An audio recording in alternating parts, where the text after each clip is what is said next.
ರಿಥಮ್ ಕನ್ನಡಕ್ಕೆ ಸ್ವಾಗತ. ದಿನದ ಪ್ರಮುಖ ಸುದ್ದಿಗಳು. ಹಿಮಾಚಲ ಪ್ರದೇಶದ ಲಾಹೌಲ್ ಮತ್ತು ಸ್ಪಿತಿ ಜಿಲ್ಲೆಯ ಸುಮ್ಡೋದಲ್ಲಿ ಭಾರತೀಯ ಸೇನೆ ಆಯೋಜಿಸಿದ ಮೊಟ್ಟಮೊದಲ ಹೈ ಆಲ್ಟಿಟ್ಯೂಡ್ ಮ್ಯಾರಥಾನ್ನಲ್ಲಿ ಸೇನೆ ಮತ್ತು ಪೊಲೀಸ್ ಸಿಬ್ಬಂದಿ ಭಾಗವಹಿಸಿದ್ದರು. ಸೇನೆಯ ಆಪರೇಷನ್ ಸದ್ಭಾವನಾ ಅಂಗವಾಗಿ ಆಯೋಜಿಸಲಾಗಿದ್ದ 2 ದಿನಗಳ ಸ್ಪಿತಿ ಮ್ಯಾರಥಾನ್ನಲ್ಲಿ ಸ್ಥಳೀಯರು ಸೇರಿದಂತೆ 640 ಮಂದಿ ಭಾಗವಹಿಸಿದ್ದರು.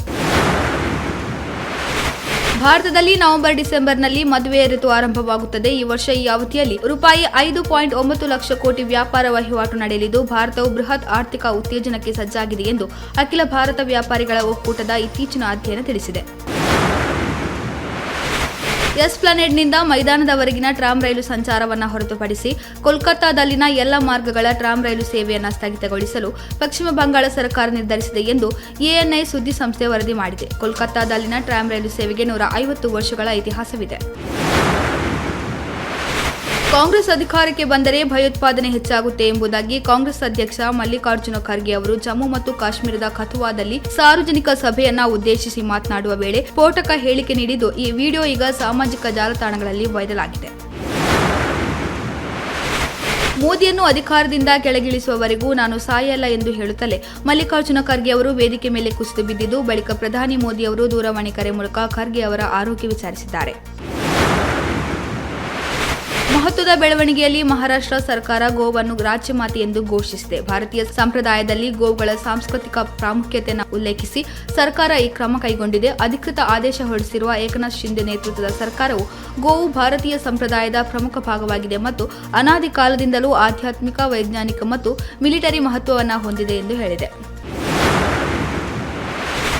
ಅಕ್ಟೋಬರ್ 4ರಿಂದ 6ರವರೆಗೆ ಬೆಳಗ್ಗೆ 11, ಮಧ್ಯಾಹ್ನ 3 ಮತ್ತು ಸಾಯಂಕಾಲ 7 ಗಂಟೆಗೆ ಫಾದರ್ ಮುಲ್ಲರ್ ಕನ್ವೆನ್ಷನ್ ಸೆಂಟರ್ ಮಂಗಳೂರಿನಲ್ಲಿ ಅಂತಾರಾಷ್ಟ್ರೀಯ ವಿದೂಷಕ ಉತ್ಸವ ನಡೆಯಲಿದ್ದು, ಆಕರ್ಷಕ ಕಾರ್ಯಾಗಾರಗಳು ಮತ್ತು ವೈವಿಧ್ಯಮಯ ಚಟುವಟಿಕೆಗಳಿಂದ ಎಲ್ಲಾ ವಯಸ್ಸಿನ ಪ್ರೇಕ್ಷಕರನ್ನ ಸಂತೋಷಪಡಿಸಲು ಪ್ರಶಸ್ತಿ ವಿಜೇತ ವಿದೂಷಕರ ತಂಡದಿಂದ ನಗು ಮತ್ತು ಮನರಂಜನೆಯಿಂದ ತುಂಬಿದ 10 ದೇಶಗಳ 25 ವಿದೂಷಕರೊಂದಿಗೆ 120 ನಿಮಿಷಗಳ ನಿರಂತರ ಹಾಸ್ಯ, ಕಾಮಿಡಿ, ಜಗ್ಲಿಂಗ್ ಮತ್ತು ಸಂಗೀತದೊಂದಿಗೆ ಅದ್ಭುತ ಕಾರ್ಯಕ್ರಮ ನಡೆಯಲಿದೆ. ಕಡಲಿಗಿಳಿದು ಮೀನು ಹಿಡಿಯುವ ಮೀನುಗಾರರ ಹಲವು ವರ್ಷಗಳ ಬೇಡಿಕೆ ಈಡೇರಿಕೆಗೆ ಮುಂದಾಗಿರುವ ಸರ್ಕಾರ ರಾಜ್ಯದಲ್ಲಿ ಇದೇ ಮೊದಲ ಬಾರಿಗೆ ಸಮುದ್ರ ಆಂಬ್ಯುಲೆನ್ಸ್ ಖರೀದಿಗೆ ಸಿದ್ಧತೆ ನಡೆಸಲಾಗಿದೆ. ಖ್ಯಾತ ಸಿನಿಮಾ ನಟ ಮಿಥುನ್ ಚಕ್ರವರ್ತಿ ಅವರಿಗೆ ಪ್ರತಿಷ್ಠಿತ ದಾದಾ ಸಾಹೇಬ್ ಫಾಲ್ಕೆ ಪ್ರಶಸ್ತಿಯನ್ನು ಘೋಷಣೆ ಮಾಡಲಾಗಿದೆ.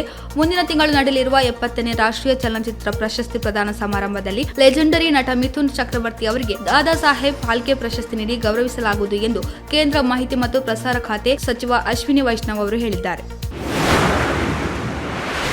ಕೇಂದ್ರೀಯ ಏಜೆನ್ಸಿಗಳ ಜಂಟಿ ಕಾರ್ಯಾಚರಣೆಯಲ್ಲಿ ಜಿಗಣಿ ಪೊಲೀಸರು ಕಳೆದ 6 ವರ್ಷಗಳಿಂದ ನಕಲಿ ಗುರುತಿನೊಂದಿಗೆ ಬೆಂಗಳೂರಿನ ಹೊರವಲಯದಲ್ಲಿ ವಾಸಿಸುತ್ತಿದ್ದ ಪಾಕಿಸ್ತಾನಿ ಪ್ರಜೆ ಮತ್ತು ಆತನ ಪತ್ನಿ ಮತ್ತು ಅತ್ತೆಯಂದಿರನ್ನ ಬಂಧಿಸಿದ್ದಾರೆ. ಅಸ್ಸಾಂ ಉಲ್ಫಾ ಐಇಡಿ ಪ್ರಕರಣದಲ್ಲಿ ಜಿಗಣಿಯಲ್ಲಿ ಅಡಗಿಕೊಂಡು ತಲೆಮರೆಸಿಕೊಂಡಿದ್ದ ಆರೋಪಿಯನ್ನು ಎನ್ಐಎ ಬಂಧಿಸಿದ ಬೆನ್ನಲ್ಲೇ ಈ ಬಂಧನ ನಡೆದಿದೆ. ಇದಾಗಿತ್ತು ಈ ಹೊತ್ತಿನ ಪ್ರಮುಖ ಸುದ್ದಿಗಳು. ಇನ್ನಷ್ಟು ಹೆಚ್ಚಿನ ವಿಚಾರಗಳಿಗಾಗಿ ವೀಕ್ಷಿಸಿ ರಿಥಮ್ ಕನ್ನಡ.